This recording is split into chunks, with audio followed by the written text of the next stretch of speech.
ہم اس کے بڑے ہیں، ہم اس کے باپ بن کر پالیں گے۔ باپ بن کر؟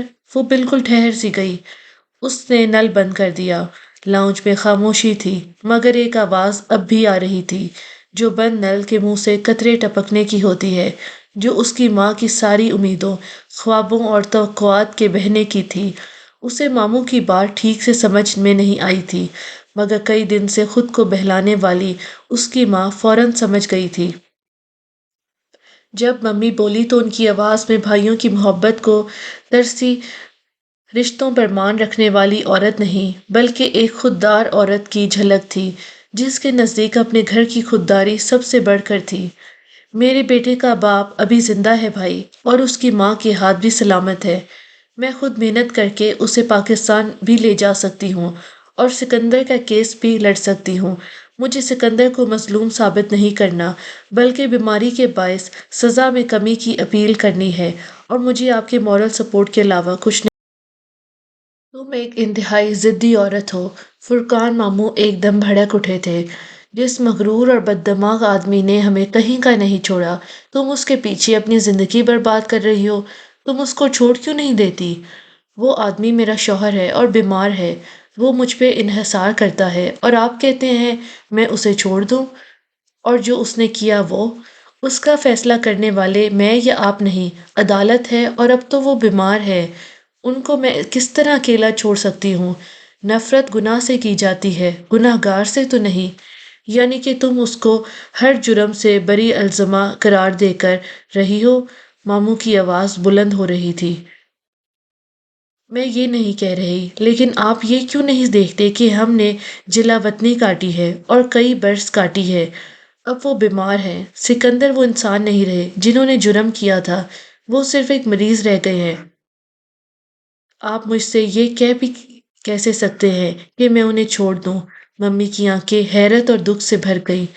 اگر تم یوں اس کا ساتھ دو گی تو تم ہر رشتہ کھو دو گی، سب تم سے دور ہو جائیں گے سبین، تم غلط کہہ رہی ہو۔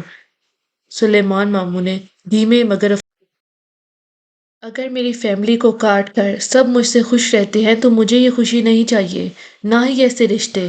انہوں نے اپنی آنکھ سے ایک آنسو نہیں ٹپکنے دیا۔ رندی ہوئی آواز میں وہ سر اٹھا کر مضبوطی سے بولی تھی، تم ہماری بات مان لیتی، سکندر سے طلاق لے کر ہمارے ساتھ چلتی، تو ہم تمہارے بیٹے کو بھی پڑھاتے اور اسے سر اٹھا کر جینے کے قابل بناتے۔ لیکن اگر تم ہماری بات یوں رد کرو گی تو ہم بھی کبھی تمہارا ساتھ نہیں دے پائیں گے۔ فرقان ماموں کا انداز دو ٹوک اور مزید سخت ہو گیا تھا۔ وہ ترکی فتح حاصل کرنے آئے تھے تاکہ جب بہن کو اپنے ساتھ واپس لے جائیں تو سر اٹھا کر لوگوں سے کہہ سکیں کہ انہوں نے ایک قابل نفرت آدمی کو اپنے خاندان سے نکال پھینکا، اور پھر بہن بھانجے کے سر پہ ہاتھ رکھنے پر انہیں تحسین و تمغے بھی مل جائے، مگر ممی کو اپنے اور اپنے بیٹے کے لیے یہ مظلوم ترحم آمیز کردار منظور نہ تھا۔ وہ سر پہلے بھی آپ نے کب میرا ساتھ دیا جو اگر اب نہیں دیں گے تو کوئی فرق پڑے گا؟ تم رشتوں کو کھو کر پچھتاؤ گی۔ میں رشتوں کو جان کر بھی پچھتا ہی رہی ہوں بھائی۔ کتنے ہی سیاستدان ہیں جو ملک سے غداری کر کے باہر چلے جاتے ہیں، مگر ان کی واپسی پر آپ ان کو ووٹ دیتے ہیں کیونکہ وہ امیر لوگ ہوتے ہیں۔ ہم آپ کی نظروں میں معیوب اس لیے ہیں کیونکہ ہم غریب ہیں۔ ہمارے پاس ترکی میں لمبی چھوڑی جائیداد نہیں ہے۔ ہمارے پاس ترکی میں لمبی چھوڑی جائیداد نہیں ہے، کوئی بہت اونچا سوشل اسٹیٹس نہیں ہے۔ اگر ہوتا تو آپ کبھی ہم سے یوں قطع تعلق نہ کرتے۔ تمہیں کیا لگتا ہے تم یہاں رہو گی تو کیا عزت سے رہو گی؟ نہیں، تم ہمیشہ معیوب ہی رہو گی، ایک مفرور قومی مجرم کی بیوی بن کر ذلیل ہوگی ہمیشہ۔ فرقان ماموں غصے سے اٹھ کھڑے ہوئے۔ سلیمان ماموں بھی ساتھ ہی اٹھے۔ ان کے چہرے سے عیاں تھا کہ وہ بڑے ماموں سے متفق ہیں، البتہ ان کو اس طریقہ کار سے اختلاف تھا، لیکن وہ کچھ بھی کرنے سے قاصر تھے۔ اور تم؟ بڑے ماموں کی نظر کچن کے دروازے میں کھڑے اس دبلے پتلے لڑکے پہ پڑی تو انہوں نے اس کی طرف انگلی اٹھائی۔ تمہیں کیا لگتا ہے تم یہاں عزت سے جی سکو گے؟ کبھی نہیں۔ تم ذلیل ہوگے، تم خوار ہوگے، کیونکہ تمہارا باپ تمہارے نام پہ ایک شرمناک دھبا ہے۔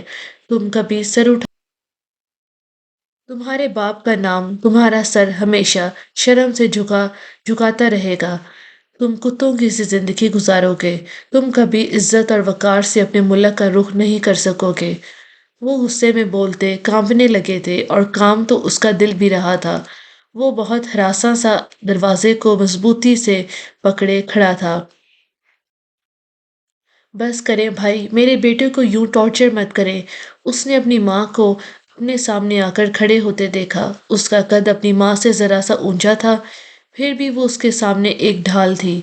کیوں؟ اسے بھی تو پتہ چلنا چاہیے کہ اس کی ماں نے اس کے لیے کتنا غلط فیصلہ کیا۔ میں نے تمہیں ایک آپشن دیا تھا جو تمہارے بیٹے کے لیے اپنے ملک عزت سے لوٹنے کا واحد راستہ تھا، مگر تم نے وہ ٹھکرا دیا۔ تم نے اپنی ضد کی وجہ سے اس کی زندگی بھی جہنم بنا دی ہے۔ میں اس کی زندگی جہنم نہیں بننے دوں گی۔ سنا آپ نے؟ یہ سر اٹھا کر جیے گا۔ یہ میجر احمد کا پوتا ہے۔ یہ انہی کی طرح فوج میں جائے گا۔ مجھے آپ کی کسی مدد کی ضرورت نہیں ہے۔ میں خود بھیجوں گی اپنے بیٹے کو فوج میں، اور آپ دیکھیے گا ایک دن میرا بیٹا سر اٹھا کر ضرور جیے گا۔ اس نے اپنی نرم خما کو اپنے سامنے فوج مائی فوڈ، فرقان ماموں نے میز پہ رکھا اپنا سگریٹ لائٹر اٹھاتے ہوئے استزائیہ سر جھٹکا۔ تم بھول رہی ہو سبین، تمہارا بیٹا غدار کا بیٹا ہے، اور غدار کے بیٹے کو فوج میں کبھی نوکری نہیں ملتی۔ ارے وہ تو اسے چھاونی کے قریب بھی نہیں بھٹکنے دیں گے، اس لیے ایسی کوشش بھی مت کرنا، اور اگر کرنے کے بعد بے عزت کر کے نکالے جاؤ تو مدد کے لیے میرا دروازہ نہ کھٹکھٹانا۔ بات کرتے ہوئے انہوں نے اپنے شعلہ بار نگاہوں کا رخ جہان کی طرف کیا، جو بالکل دم سادے انہیں دیکھ رہا تھا۔ پھر اسی طرح انگشت شہادت اٹھائے انہوں نے اسے ان آخری الفاظ سے منتبہ کیا جو ایک عمر اس کے ذہن میں گونجتے رہے تھے۔ تم لوگوں نے ہمارا ساتھ نہیں دیا، اب جب تمہیں مدد چاہیے ہو تو ہمارے پاس مت آنا، لیکن مجھے یقین ہے کہ تم بہت جلد پچھتاوے کا شکار ہو کر ہمارے دروازے پر ضرور آؤ گے۔ اتنا کہہ کر وہ باہر نکل گئے۔ ملال زدہ سے سلیمان ماموں بھی ان کے پیچھے ہو لیے۔ ممی سر ہاتھوں میں لیے صوفے پر گرنے کے سے انداز میں بیٹھ گئی، اور وہ اسی طرح بت بنا کچن کی چوکھٹ پر کھڑا رہا۔ فرقان ماموں کے الفاظ نے اس کا اندر باہر توڑ کر رکھ دیا تھا۔ اتنی ذلت، اتنی بے عزتی، کتوں کی سی زندگی گزارنے کی بد دعا۔ ماموں نے اپنی زخمی انا کی تسکین کے لیے کیا کچھ نہیں کہہ دیا تھا۔ تب اسے لگتا تھا کہ وہ کبھی سر اٹھا کر نہیں جی پائے گا۔ وہ فوجی چھاونی پاک سپاہی، یہ احساس ہی اس کئی دن تو کئی دن تک وہ اور ممی نارمل ہی نہیں ہو سکے۔ دونوں چپ چپ سے رہتے تھے، ایک دوسرے سے نگاہیں چرائے اپنے کام نپٹاتے رہتے، اور وہ بہت تکلیف کے دن تھے۔ مگر ممی روئی نہیں، انہوں نے اپنا کام بڑھا لیا۔ اس نے بھی اپنے کام کا دائرہ کار بڑھا دیا۔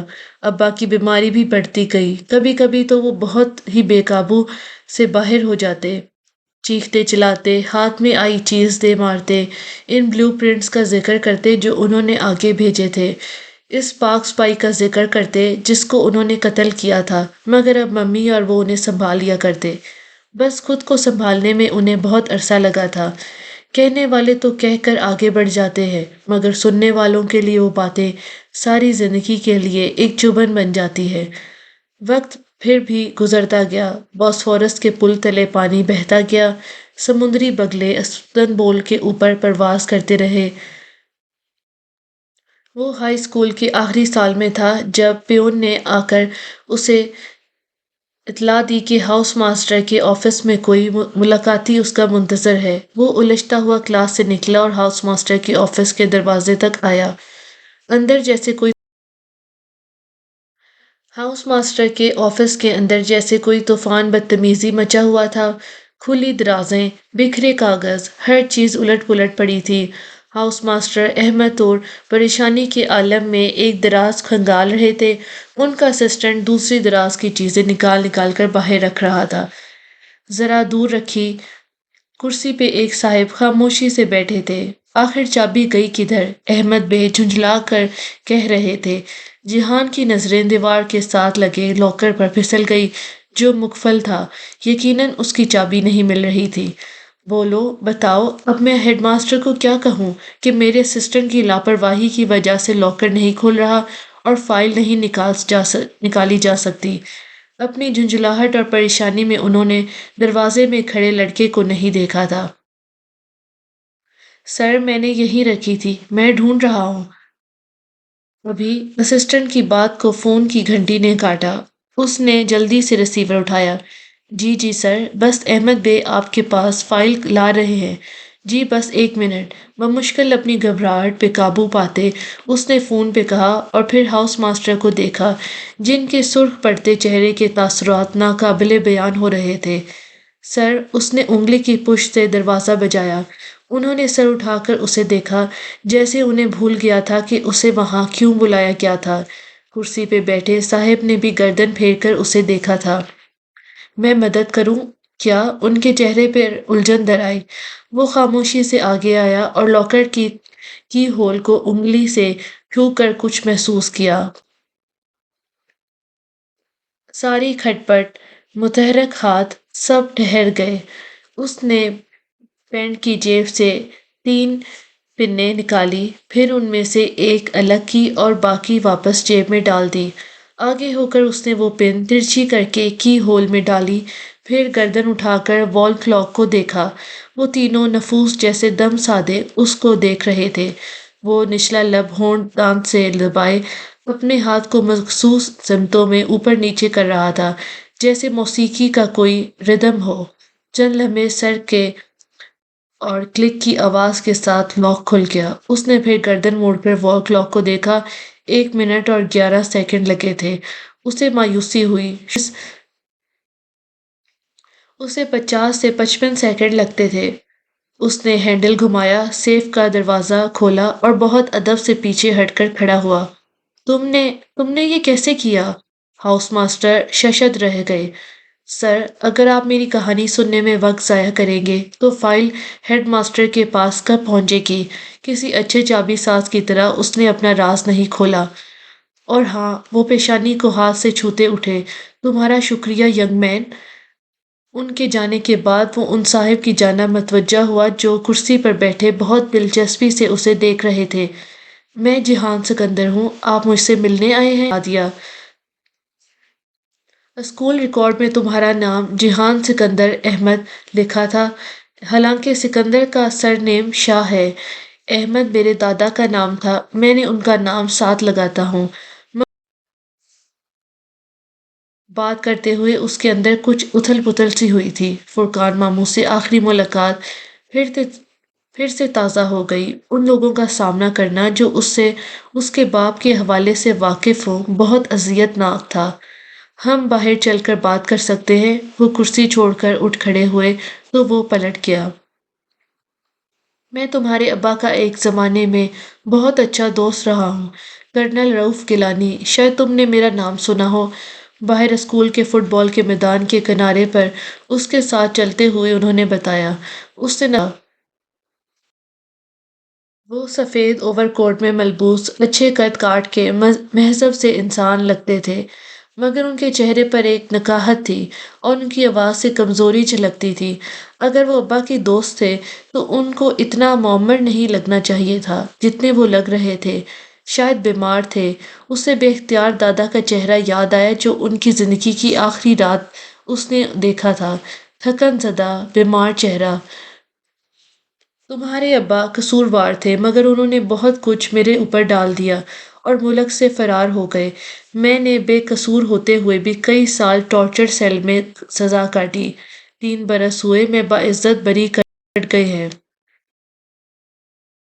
میرے بچے پھر سے سر اٹھانے کے قابل ہو گئے ہیں، اور اب جب کہ میں علاج کے لیے لندن جا رہا تھا تو سوچا ایک دن کے لیے ترکی آ جاؤں، اس لیے نہیں کہ میں سکندر کی بربادی کا تماشا دیکھوں بلکہ اس لیے کہ میں تمہیں دیکھ سکوں۔ وہ خاموشی سے سنتا رہا۔ جس شخص نے ان کی زندگی کے کئی برس برباد کر دیے، اس کے بیٹے کو وہ کیوں دیکھنا چاہتے تھے؟ وہ سمجھنے سے قاصر تھا۔ میرا بیٹا حماد بھی تمہاری عمر کا ہے، اس نے بھی بہت برا وقت گزارا ہے۔ میری بیوی نے بھی سزا کاٹی ہے، وہ بھی اتنے بے قصور تھے جتنے تم اور تمہاری والدہ۔ ہم سکندر شاہ کے گھر والے ہیں اور ہم یہ سب ڈیزرو کرتے ہیں۔ مجھے آپ کی ہمدردی نہیں چاہیے سر۔ اس کی آواز میں تلخی گھل گئی تھی۔ نہیں، تم یہ ڈیزرو نہیں کرتے تھے۔ جلاوطنی کی سزا سب سے اذیت ناک ہوتی ہے۔ تم لوگوں نے بہت عرصہ یہ سزا کاٹی ہے۔ کیا اب وہ وقت نہیں آ گیا کہ تم سر اٹھا کر جیو جیسے اب حماد جیے گا؟ اس کے فادر بے قصور تھے، میرے قصوروار ہیں۔ میں کبھی سر اٹھا کر نہیں جی سکتا، میں جانتا ہوں۔ وہ دونوں درخت تلے نصب ایک بینچ پر بیٹھ گئے تھے۔ سامنے سرسبز میدان تھا جس پر سورج کی کرنیں ترچھی ہو کر پڑ رہی تھی۔ استنبول میں سرما کرتا تھا۔ مجھے تم سے ہمدردی نہیں ہے، مجھے صرف تمہارا خیال ہے۔ میں نے اپنے گھر والوں کی اذیت دیکھی ہے بچے، اور میں آج تمہاری ماں سے جب ملا تو میں نے انہیں بھی اسی اذیت میں دیکھا۔ وہ سکندر وہ سکندر کو نہیں چھوڑ سکتی، مگر تم تو اپنے ملک واپس جا سکتے ہو۔ میں نے اس بارے میں سوچنا چھوڑ دیا ہے۔ میں جانتا ہوں میں کبھی فوج میں نہیں جا سکتا۔ مجھے وہ کبھی چھاونی کے قریب بھی نہیں بھٹکنے دیں گے۔ میں پھر سے ذلیل ہونے وہاں نہیں جانا چاہتا۔ وہ بہت تکلیف سے بول رہا تھا۔ فرقان ماموں کی باتیں کسی انی کی مانند ابھی تک دل میں گڑی تھی۔ یہ تمہیں کس نے کہا کہ تمہیں فوج میں کمیشن نہیں مل سکتا؟ وہ حیران ہوئے۔ کیونکہ میں ایک غدار کا بیٹا ہوں اور غدار کے بیٹے کو فوج میں بھرتی نہیں کیا جاتا۔ مجھے افسوس ہے کہ تمہیں کسی نے غلط گائیڈ کیا ہے۔ ایسا کچھ نہیں ہوتا۔ میں تمہیں نامور ملکی غداروں کے نام گنوا سکتا ہوں جن کے خاندان کے کتنے ہی لڑکے فوج میں کام کر رہے ہیں۔ اگر تم قابل ہو اور تم ایک دفعہ پھر سر اٹھا کر جینے کا حوصلہ رکھتے ہو، اپنے ملک واپس آ جاؤ۔ وہ کتنی ہی دیر بیٹھے اسے سمجھاتے رہے کہ اسے ایک دفعہ کوشش کرنا چاہیے اور پھر ملک کے لیے قابل قدر خدمات سر انجام دے کر وہ اپنے خاندان کے نام پر لگا دھبا مٹا سکتا ہے۔ اچھائی برائی کو ڈھانپ دیتی ہے۔ ان کا اپنا بیٹا بھی اگلے سال آرمی میں کمیشن کے لیے درخواست دینے جا رہا تھا۔ وہ بھی ہائی اسکول ختم کر کے ان کے پاس آ جائے اور ساتھ میں امتحان دے۔ وہ خاموشی سے سنتا رہا۔ اگر اسے کوئی شک و شبہ تھا تو کہ وہ دھوکے سے اس کے باپ کو ملک واپس لے جانے اور سزا دلوانے کے لیے یہ سب کر رہے تھے تو وہ زائل ہو گیا۔ پھر بھی اس نے ان کو کوئی خاص جواب نہیں دیا۔ وہ اسی نہج پر سوچنا بھی نہیں چاہتا تھا۔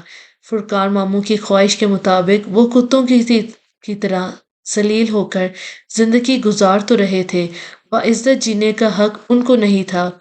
ساپہر میں جب وہ گھر لوٹا تو ممی نے کرنل گیلانی کی آمد کا بتایا اور یہ بھی کہ وہ ان سے اسکول کا پتہ پوچھ کر گئے تھے۔ ان کی فلائٹ شام میں تھی اور آج ہی اس سے ملنا چاہتے تھے۔ پھر اس نے بھی سب کچھ بتا دیا۔ مگر میں ادھر نہیں جاؤں گا۔ مجھے فرقان ماموں کے گھر نہیں جانا۔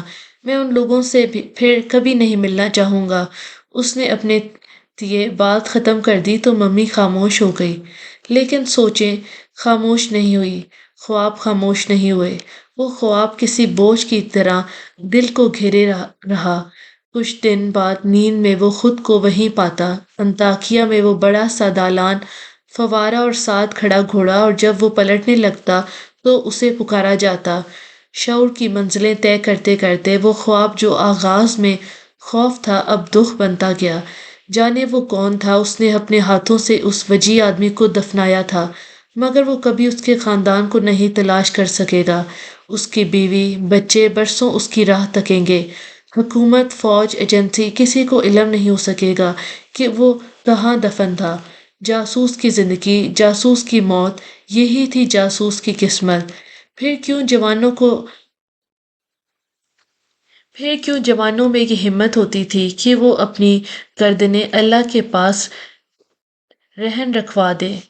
وہ کہاں سے یہ جذبہ اپنے اندر لاتے تھے کہ بنا وردی، بنا تمغوں اور بنا ستائش طرف کر دیں، چپ چاپ اپنا فرض نبھائیں اور چپ چاپ مر جائیں؟ بلا شبہ وہ عظیم لوگ تھے اور وہ ان لوگوں میں سے کبھی نہیں ہو سکتا تھا۔ بعض دفعہ انسان اپنے خواب کسی شے میں ڈال کر ان کو بند کر دیتا ہے، موم کی ایسی سیل جو کبھی کھول نہیں سکے۔ یہ چند ماہ یہ چند ماہ بعد کی بات تھی، ابھی اس کا ہائی اسکول ختم نہیں ہوا تھا کہ اسکول کا ایک ٹرپ انطاکیہ کے لیے پلان ہونے لگا۔ تاریخی اور قدیم شہر انطاکیہ جانے کے لیے تمام طلباء و طالبات بہت پرجوش تھے۔ وہ بھی تھا، مگر اس کی وجہ کچھ اور تھی۔ اس فارم ہاؤس ممی سے اس نے بہت اصرار سے اس فارم ہاؤس کا پتہ پوچھ لیا، جس کے دالان میں فوارے کے ساتھ کچھ آثار ثبت تھے۔ وہ ان آثار کو کھوجنا چاہتا تھا۔ اس نے ممی کو کچھ نہیں بتایا، نہ ہی ابا کا راز اور نہ ہی اپنا ارادہ جو کہ اس فارم ہاؤس کے مالک کو یہ کہانی سنانے کا تھا۔ وہ اس جگہ کو اکثر خواب میں دیکھتا ہے، شاید یہاں کو لے گا، وہ اسے راضی کر لے گا، وہ اس جگہ کی کھدائی کرے، پھر جب وہ لوگ اس پاک سپاہی کی لاش ڈھونڈ لیں تو وہ پاکستانی سفارت خانے اطلاع کر دے گا، شاید اس کی لاش واپس پاکستان بھجوانے کا کوئی سبب نکل آئے۔ اس وجہ صورت پاکستانی سپاہی کو اس کے خاندان کو واپس لوٹانے کا اس سے بہتر لاہ عمل اسے نہیں معلوم تھا۔ بالآخر اس قرض کو اتار دے گا جو دادا نے کہا تھا کہ اس کے کندھوں پہ آ گرا ہے۔ بالآخر وہ ابا کے راز سے بوجھ سے نجات حاصل کر لے گا۔ اسے یقین تھا کہ وہ لاش آج بھی ویسی ہی نرم گرم ہوگی اور خون کا اب بھی بہہ رہا ہوگا اور اس کی گردن پہ اب بھی پسینے کے قطرے ہوں گے۔ بہت دقتوں سے وقت نکال کر ڈھونڈ ڈھانڈ کر اس فارم ہاؤس پہنچا۔ اندر کا راستہ اسے ابھی تک یاد تھا۔ بس اس گیٹ کو عبور کر کے ذرا آگے جا کر دائیں طرف مڑ جائے گا تو وہاں سے فوارے والا دالان صاف نظر آئے گا۔ گیٹ سے وہ جگہ نظر نہیں آتی تھی۔ ملازم نے اسے اندر آنے دیا اور فارم کے مالک کو بلانے چلا گیا۔ جہان ادھر نہیں رکا۔ وہ تیز قدموں اور دھڑکتے دل کے ساتھ بھاگتا ہوا آگے آیا اور عمارت کے دائیں جانب سے آ مڑا تاکہ مگر وہ دالان کے عین سرے پہ ٹھٹک کر رک گیا۔ پھر بے یقینی سے پلکیں جھپکی۔ چند لمحے کے لیے 8 برس، سوائے اس کے کہ 8 برس بیت چکے تھے۔ سامنے جہاں پہلے کچی مٹی کا وسیع احاطہ اور درمیان میں فوارہ تھا، اب وہاں ایک گہرا اور خوب لمبا چوڑا سا تالاب تھا۔ وہ بے دم سا گھٹنوں کے بل زمین پہ آ گرا۔ تالاب! اتنا بڑا تالاب! اس کو تعمیر کرنے کے لیے تو کئی فٹ نیچے تک زمین کھودنی پڑی ہوگی، تو کھدائی کے دوران اس لاش کا کیا بنا ہوگا؟ آپ کو یقیناً خواب میں ایسا کچھ نظر آتا ہوگا، مگر یقین کریں 4 سال پہلے اس پوری جگہ کی کھدائی میرے سامنے ہوئی تھی۔ میں ایک دن بھی مزدوروں کے سر سے نہیں ہٹا اور ہم نے بہت نیچے تک زمین کھودی تھی۔ یہاں سے کچھ نہیں ملا تھا، انسانی لاش تو دور کی بات، کپڑے کا ٹکڑا بھی نہیں ملا۔ جب فارم ہاؤس کا مالک آیا تو اس کی کہانی سن کر بہت وثوق سے بچے اور آنکھوں سے سچائی جھلک رہی تھی۔ ہاں، صرف ایک بات تھی، وہ کہتے کہتے ذرا رکا اور پھر جیسے یاد کر کے بولا، اس جگہ کی مٹی بہت اچھی تھی، اس سے عجیب سی خوشبو آتی تھی، ایسی خوشبو جو ہم نے کبھی نہیں سونگھی تھی۔ اس کی وجہ سے شاید کبھی معلوم نہ کر سکوں۔ بہت سے آنسو اس کے اپنے اندر اتارے تھے۔ وہ خوشبو کی وجہ جانتا تھا، مگر وہ یہ نہیں جانتا تھا کہ پاک سپاہی کی لاش کہاں گئی۔ مگر یہ تو طے تھا کہ اس زندگی میں وہ کبھی نہیں جان پائے گا، اور طے تو یہ بھی تھا کہ اس نے اس پاک سپاہی کو ہمیشہ کے لیے کھو دیا ہے۔ اس واقعے نے اسے ایک بات سمجھا دی تھی۔ وہ جو سمجھتا تھا کہ جاسوس لاوارث خاموشی سے مر جاتا ہے تو وہ غلط تھا۔ اللہ بہت غیرت والا ہے، کسی کا احسان نہیں رکھتا۔ جو آدمی اس کے لیے جان دے دے وہ اسے لاوارث چھوڑ دے گا، اس کو اپنی زمین میں باعزت جگہ بھی نہیں دے گا؟ یہ نہیں ہو سکتا تھا، یہ نہیں ہوتا تھا۔ اس روز اسے شدت سے فرقان ماموں کی باتیں یاد آئی، مگر آج ان باتوں کی تکلیف پہلے سے کہیں زیادہ محسوس ہوئی تھی۔ وہ کہتے تھے، تم ذلیل ہوگے، تم خوار ہوگے، تم کبھی سر اٹھا کر نہیں جی سکو گے، تم کتوں کی سی ذلیل زندگی گزارو گے۔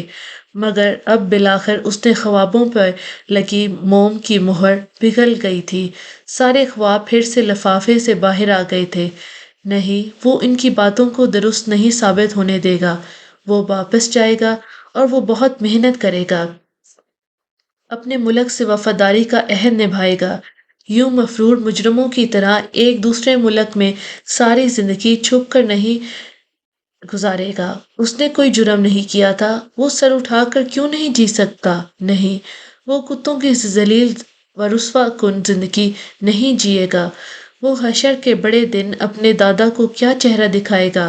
اسے سرخرو ہونے کے لیے وہی نوکری کرنی تھی جو اس نے کے باپ نے کی، مگر اسے اپنے خاندان اور دادا کے نام پر سے ذلت کا دھبا اتارنے کے لیے وہ نہیں کرنا تھا جو اس کے باپ نے کیا۔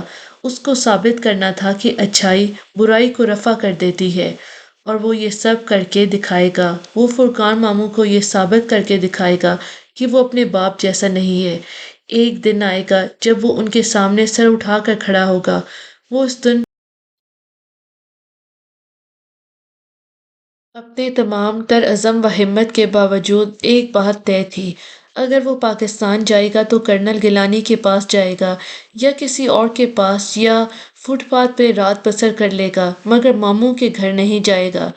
تم نے ہمارا ساتھ نہیں دیا، اب جب تمہیں مدد چاہیے ہو تو ہمارے پاس مت آنا، ہمارا در مت کھٹکھٹانا، لیکن مجھے یقین ہے کہ تم بہت جلد پچھتاوے کا شکار ہو کر ہمارے دروازے پر ضرور آؤ گے۔ یہی کہا تھا نا انہوں نے؟ اب اس کی عزت اسی میں تھی کہ وہ ماموں کی طرف نہ جائے، اس کے لیے یہ عزت نفس کا مسئلہ تھا، مگر ممی یہ سب کسی اور وجہ سے چاہتی تھی۔ میں ہمیشہ سے چاہتی تھی کہ تم بھی فوج میں جاؤ، اور میں تمہارے اس فیصلے پر بہت خوش ہوں، مگر میں نہیں چاہتی کہ تمہارے ماموں اس بارے میں کچھ نہ جانے۔ میں اپنے بھائیوں کو اچھی طرح جانتی ہوں، وہ اس چیز کو اپنی شکست سمجھتے ہوئے ہر ممکن کوشش کریں گے کہ تمہیں کامیاب نہ ہونے دے، تم ان کے سہارے کے بغیر کچھ بن جاؤ، اور اب سب سے بڑی بات، آرمی میں کوئی عہدہ پالو، اور وہ یہ کبھی تمہارے خلاف ہو کر تمہیں اپسیٹ کر دیں گے۔ پھر ہم اسے راز کیسے رکھیں گے؟ اس کی بات پہ ممی مسکرائی تھی۔ کم آن جہان، تمہیں راز رکھنے آتے ہیں، مگر انہیں پتہ چل جائے گا ممی۔ دیکھو، ایک نہ ایک دن ان کو پتہ لگنا ہے، مگر تب تک تمہیں اس قابل ہو جانا چاہیے کہ تم ان کے سامنے سر اٹھا کر کھڑے ہو سکو۔ ویسے بھی ہر سال سینکڑوں کیڈٹ بھرتی ہوتے ہیں، تمہارے ماموں کو کیا معلوم کہ ان کے نام کیا ہیں اور وہ کون ہیں؟ اس نے اسباد میں گردن ہلا دی۔ یہ اتنا مشکل بھی نہیں تھا جتنا وہ سمجھ رہا تھا۔ ہمارا استنبول میں کوئی رشتہ دار نہیں ہے، حلقہ احباب بھی تھوڑا سا ہے۔ میں سب کو کہہ دوں گی کہ تم انقرہ کے گئے ہو، وہاں کالج میں داخلہ لے لیا ہے۔ نہیں، انقرہ میں سلجوق عمران کے کزنز پڑھتے ہیں، وہ میرے ہم عمر ہیں۔ انقرہ کہا تو پول کھل جائے گا، یونان ٹھیک رہے گا۔ ممی نے نم مسکراتی آنکھوں سے اسے دیکھا۔ ہاں، تمہیں راز رکھنے آتے ہیں۔ ممی کے بقول ماموں کے آس پاس خاندان میں دور دور تک کوئی فوج میں نہ تھا، وہ سب کاروباری لوگ تھے۔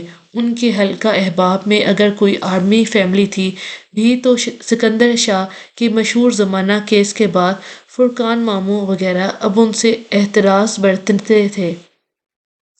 کرنل گیلانی ویسے بھی لاہور میں رہائش پذیر تھے، یوں جب وہ پاکستان گیا تو اسے اپنے ماموں کے شہر نہیں جانا پڑا تھا۔ ان سب احتیاطی تدابیر کے باوجود اسے علم تھا کہ جلد یا بدیر فرقان ماموں جان لیں گے کہ وہ ادھر ہی ہے، اور اس وقت کو سوچ کر وہ خوف زدہ ہو جاتا تھا۔ ممی کے سامنے وہ ہمیشہ یہی ظاہر کرتا تھا کہ وہ یہ سب اپنے انا کے لیے کر رہا ہے۔ یہ بھی ایک وجہ تھی کہ اس کی عزت نفس مجروح ہوئی تھی، مگر یہ بھی ایک حقیقت تھی کہ وہ اپنے ماموں کے سامنے خود کو کمزور محسوس کرتا تھا۔ وہ واقعی ان کے سامنے سر نہیں اٹھا سکتا تھا۔ اسے یہی خوف تھا کہ وہ اسے اس کے باپ کا طعنہ دیں گے اور وہ ایک دفعہ پھر ٹوٹ جائے گا۔ رؤف گیلانی بہت اچھے اور دھیمے مزاج کے حامل انسان تھے، وہ ان کی بہت قدر کرتا تھا۔ اس کے باپ کی ساری زیادتیوں نظر انداز کر کے انہوں نے اسے اپنے گھر جگہ دی اور پھر ہر موقع پہ اس کی مدد کی۔ صرف مالی مدد ان سے نہیں لیتا تھا، مگر اخلاقی طور پر وہ ہمیشہ اس کا سہارا بنے رہے۔ کیڈٹ بھرتی ہوئے تھے اور ترقی کی منازل انہوں نے اکٹھے طے کی تھی۔ اس کے لیے تازہ یا تازیانہ نہیں بنائی گئی۔ اب روف گیلانی ان کی بیگم ارسلہ حماد اور اس کی چھوٹی بہن کی طرح تھے۔ چھاونی میں عمومی طور پہ آپ کے اپنے کردار اور اعمال کو پہچان کا اس نے اپنا نام جہان ایس احمد لکھنا شروع کر دیا۔ زیادہ تر وہ اپنے سر نیم احمد کے ساتھ ہی پکارا جاتا تھا، مگر جب کبھی پورا نام لکھنا یا بتانا ہوتا وہ جہان سکندر احمد ہی لکھا اور بتایا کرتا۔ کرنل گیلانی کہتے تھے، مسلمان اپنی زندگی میں اپنے باپ کے نام سے ہی پکارا جانا چاہیے اور باپ کا نام اسے کبھی اپنے نام کے آگے سے ہٹانا نہیں چاہیے، چاہے باپ جیسا بھی ہو۔ بہت عرصے بعد اس نے بالآخر اپنے میں چیلنج جتنا فرق تھا ختم کرنے اور دبانے میں خلیج چھوڑ گیا تھا۔ وہ چلا گیا تو ممی نے مصلحتاً ماموں سے ٹیلی فونک رابطہ استوار کر لیا تاکہ اگر کبھی وہ یہ خبر جان لے تو ممی کو معلوم ہو جائے، اور ایک دفعہ فرقان ماموں نے باتوں باتوں میں کہہ بھی دیا کہ کسی نے ان سے استفسار کیا تھا کہ کیا کرنل سکندر کا بیٹا لاہور میں پوسٹڈ ہے، تو جواباً ماموں نے بہت فخر سے بتایا کہ ذلت و شرمندگی کے مارے سکندر شاہ کا خاندان کبھی بھی پاکستان کا رخ نہیں کرے گا۔ آخر کارنامہ بھی تو خاصا شرمناک سر انجام دیا تھا انہوں نے، وہ کوئی اور جہان ہوگا۔ ممی خاموش ہو گئی، پھر انہوں نے ماموں کو یہی کہا کہ وہ کوئی اور ہی ہوگا۔ ماموں کے ذہن میں ایک تو غلط تصور قائم تھا کہ غدار کا بیٹا فوج میں کبھی بھرتی نہیں ہو سکتا، اس لیے انہوں نے اس معاملے کی چھان بھنک بھی نہیں کی۔ شاید کچھ عرصے بعد وہ جان بھی لیتے، مگر تب تک اس کا تبادلہ وہاں ہو گیا جہاں کبھی کوشش کرنے سے بھی پوسٹ نہیں ملتی، جو خود کو خفیہ والوں میں شامل کروانے کی رتی بھر بھی کوشش نہ کرے وہ وہاں بھیج دیا جاتا ہے۔ اب اس جاب کی ضرورت تھی کہ وہ اپنا سوشل سرکل محدود کر رکھے، منہ بند اور آنکھیں و کان کھلے رکھے اور اپنے کام کو بھی خفیہ رکھے۔ بالآخر وہ 25 برس کی عمر میں 6 ماہ کی ٹریننگ 4 ماہ 10 دن میں مکمل کر کے ایک ایجنٹ بننے جا رہا تھا، پاکستانی جاسوس جس کا وہ ہمیشہ خواب دیکھا کرتا تھا۔ اب اسے امید تھی کہ شاید وہ برسوں دیکھا خواب اسے دکھائی دینا بند ہو جائے، گو کہ اس کی شدت میں کمی آ چکی تھی، مگر بہرحال وہ ابھی بھی اس کے ماضی کا آسیب بن کر اس کے ساتھ تھا۔ فوج اور ایجنسی میں اس زمانے میں آپ کا ایک ہی ہدف، ایک ہی دشمن، ایک ہی تعصب، ایک ہی نفرت کا منبع ہوتا تھا، ڈیئر نیبرز۔ جس رات اسے پہلی دفعہ غیر قانونی طور پر بھارت جانے انسٹرکٹر کی موجودگی میں مروجہ اصول کے مطابق ڈاکٹر باہنی طرف ہی ایک ڈاڑ نکال کر اس کی جگہ ایک خاص پلاسٹک کی بنی مصنوعی سائنائڈ جو کنگ آف پوائزنز تھا۔ یہ کیپسول ایک شیشے کے خول میں بند تھا اور زبان کی مدد سے باہر نکل آتا تھا۔ اگر غلطی سے نگل لیا جائے تو جب تک شیشہ نہ ٹوٹے یہ بآسانی کوئی نقصان دیے بغیر جسم سے گزر جاتا ہے، لیکن اگر چبا لیا جائے تو شیشہ ٹوٹ جائے گا اور انسان چند پل میں مر جائے گا۔ یہ اس لیے تھا کہ اگر کبھی وہ گرفتار ہو جائے اور تشدد برداشت نہ کر سکے اور اسے خدشہ ہو کہ مزید تشدد کی صورت میں وہ اپنے راز اگل دے گا، تو بہتر تھا کہ وہ اپنی زہر بھری ڈاڑ کو نکال کر چبا لے اور خاموشی سے جان دے دے۔